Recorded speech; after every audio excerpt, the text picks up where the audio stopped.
Ini susulan pendedahan penjualan data daripada ratusan aplikasi kepada kontraktor dan kemudiannya menyampaikan data-data berkenaan kepada Jabatan Pertahanan Amerika Syarikat dan antaranya aplikasi Muslim Pro dan juga walaupun Muslim Pro menafikan dakwaan berkenaan dan menegaskan tidak pernah menjual data penggunaannya tetapi ia membangkitkan persoalan mengenai keselamatan siber terutamanya di Malaysia dan di seluruh dunia khususnya.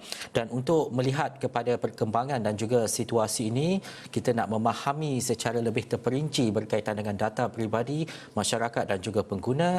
Kita nak terus saja bersama dengan Profesor Teknologis Dr.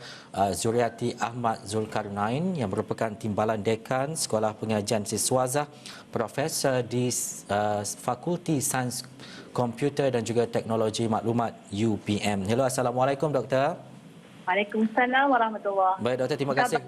Baik, Alhamdulillah. Terima kasih kerana bersama dengan Esok Awani. Kita nak melihat kepada hal ini yang sebelum ini telah dinafikan oleh pihak aplikasi terutamanya Muslim Pro. Tetapi melihat kepada situasi semasa, betapa seriusnya sekiranya data ini diperoleh oleh pihak yang tidak bertanggungjawab. Apa komen Prof?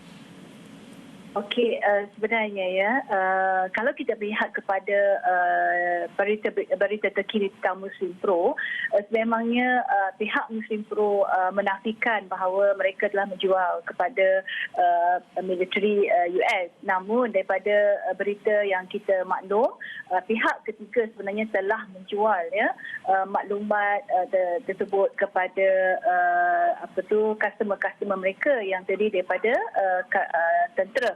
Di mana yang kita tahu yang kita tahu pihak ketiga adalah Exmode ya.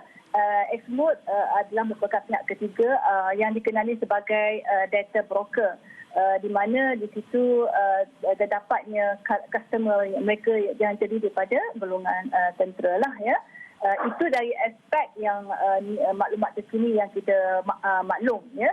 Dari sudut kita sebagai pengguna ya, sebenarnya sebelum kita download aplikasi tersebut ataupun pelbagai aplikasi, once kita nak download, bila kita confirm, kita akan klik yang kita bersetuju dengan terms of agreement ya. So once kita bersetuju dengan terms of agreement, biasanya kita setuju bahawa data kita adalah tersimpan di bawah akta privacy, akan terjaga sepenuhnya ya. Jadi sekiranya berlaku terhadap kemungkinan data kita cuba dimanipulasi, itu sebenarnya adalah di bawah ruang lingkup provider tersebut ya. Yang kita nampak di sini, data yang kita download itu adalah berdasarkan kepada GPS ya. Once kita on GPS, maksudnya lokaliti kita sebagai pengguna akan dapat dikesan lah ya. Jadi untuk kita tidak dikesan, seharusnya kita offkan GPS tersebutlah supaya kita lebih selamat. Dan kalau kita rasa kita tak perlu pun aplikasi tersebut, kita boleh uninstall. Doktor, bila kita bercakap berkaitan dengan aplikasi-aplikasi yang ada dan kebanyakannya kita on location dan juga itu antara perkara penting lah. Tetapi bila kita sebagai pengguna nak mendownload ataupun memuat turun aplikasi berkenaan adalah untuk memudahkan kita. Tetapi sekiranya data ini dijual dan juga ada pihak-pihak yang tidak bertanggungjawab mendapatkan data berkenaan, apa sasarannya dan apa tujuan data berkenaan, Prof? Okey, sebenarnya kalau ikutkan kepada klaim ya, kenapa militeri ingin mendapatkan sesuatu data, yang kita faham kerana demi kepentingan keselamatan, untuk mengekang pemberontakan dan juga untuk memastikan keadaan negara selamat ya daripada pihak-pihak tertentu. Jadi amat penting bagi mereka untuk menjejaki serta-serta individu yang diperlukan. Jadi sepatutnya sebagai pengguna kita harus alert bahawa sekiranya aplikasi tersebut adalah berdasarkan kepada localization, lokaliti di mana di mana kita berada dapat dikesan, Jadi seharusnya kita off lah GPS tu ya. Itu adalah lebih selamat. Dan sekiranya kita tidak perlu pun menggunakan perluasan tersebut, kita perlu uninstall.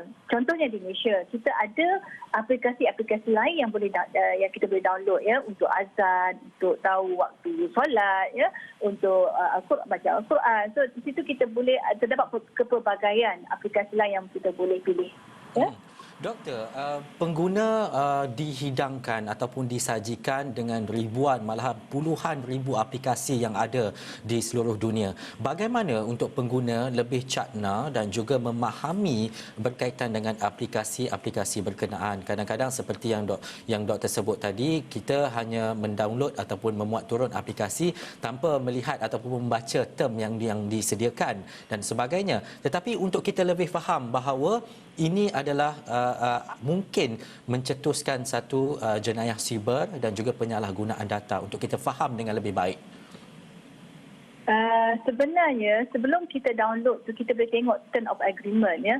Term of agreement biasanya segala maklumat kita akan dijaga, segala privacy kita akan adalah di bawah kawasaliaan provider aplikasi tersebut sebenarnya ya. That's why sekiranya betul provider tersebut telah utilize mendedahkan maklumat kita, so kita ada hak sebagai pengguna untuk menyaman ya provider tersebut ya, sebab kita telah pun bersetuju dengan term of agreement. Jadi sebelum kita klik yang kita bersetuju, make sure kita betul-betul faham bahawa maklumat kita adalah di bawah kawasan provider tersebut. Jadi sekiranya berlaku apa-apa masalah atau pendedahan data daripada provider, jadi kita dengan mudah boleh untuk menyaman provider tersebut. Tetapi kalau kita pun tak perasan, tak realize certain pernyataan dalam term of agreement, yang itulah yang kadang kita tak boleh membuat sebagai sebarang tindakan. Kadang-kadang setengah agensi ataupun provider, dia akan memastikan, dia hanya menyatakan bahawa data yang diberikan adalah dalam bentuk anonymous, tidak spesifik kepada mana-mana individu. Jadi dari sudut itu kita haruslah realistik, betul tak kita perlukan aplikasi tersebut ya. Sebab sebenarnya kita boleh dapat pun daripada web untuk kita Google info ya, bila kita nak tahu waktu sembahyang satu tempat ataupun azan. So sepatutnya kita boleh dapat daripada Google pun ya, instead of kita download sesuatu aplikasi.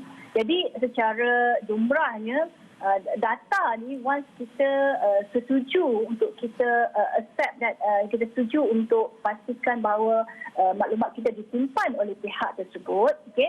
Jadi sepatutnya dengan dah termaktub di bawah akta privacy di situ, sepatutnya kita punya hak pun telah terjaga.